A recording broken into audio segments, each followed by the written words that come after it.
कैसे छोड़ी चली गईलू ललन के सपनवा, रोवता बिरनवा तुहार हो। पुराना भैले बहिन हमरो मनवा, अटता करे जावा हमार हो।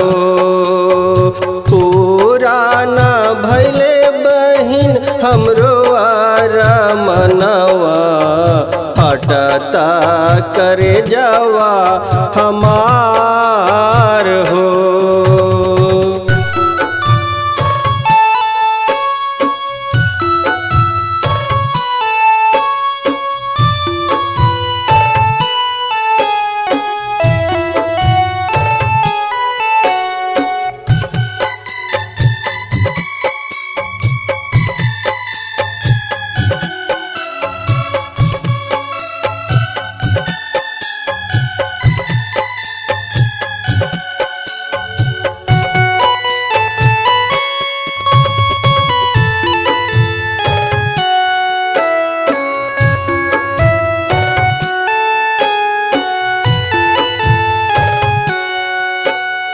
बड़ी मुश्किल से बहिन तोहके पढ़ौले, खुशियाँ हजार तोरे ऊपर लुटवले।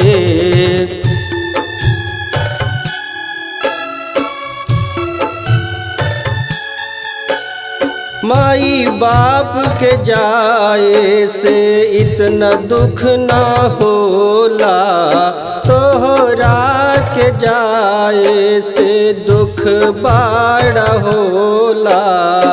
नाही सोची एक बेरा ललन के सपनवा, बरसे नयनवा हमार हो।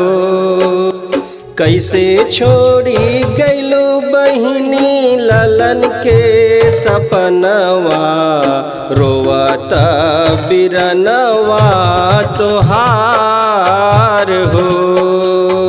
कैसे छोड़े चली गईलू ललन के सपनवा, रोवता बिरनवा तोहार हो।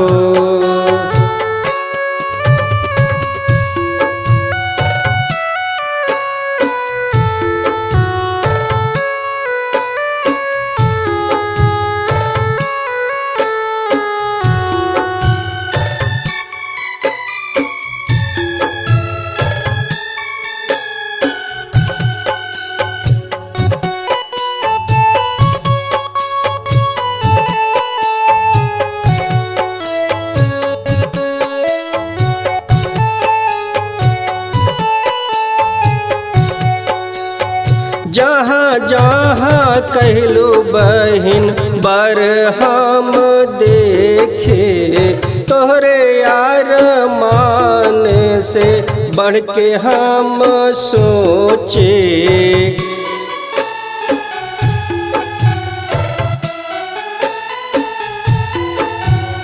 सरिता बहिन कैसे भूले हम सुरतिया, देवी के जैसे बसल बाटे मुरतिया। कबहू ना सोचे रहे दुख ऐसा आई, उजड़ जाई घर परिवार हो। पुराना भैले बहिनी हमरो मनवा, फटता करे जावा हमार हो। पुराना भैले बहिन हमरो मनवा, फटता करे जावा हमार हो।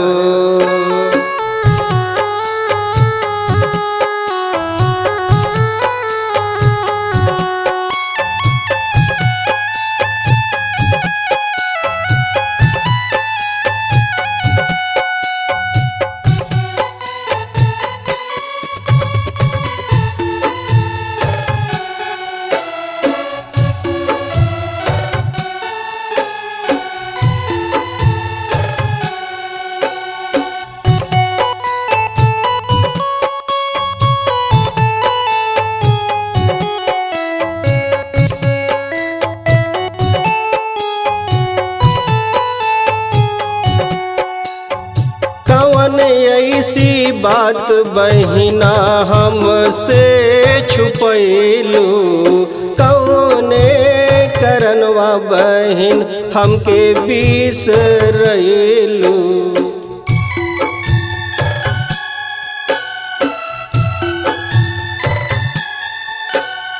बतिया ना बतलू तोह पे आई जब विपतिया, कवन कसूर हमसे कैलू ऐसन घतिया।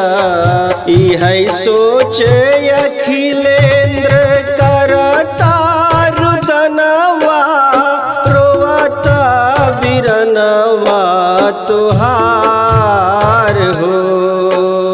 कैसे छोड़ गइलू अपने लालन के सपनवा, रोवता बिरनवा तुहार हो। पूरा ना भइले बहिन हमरो आरमनवा, फाटता करे जा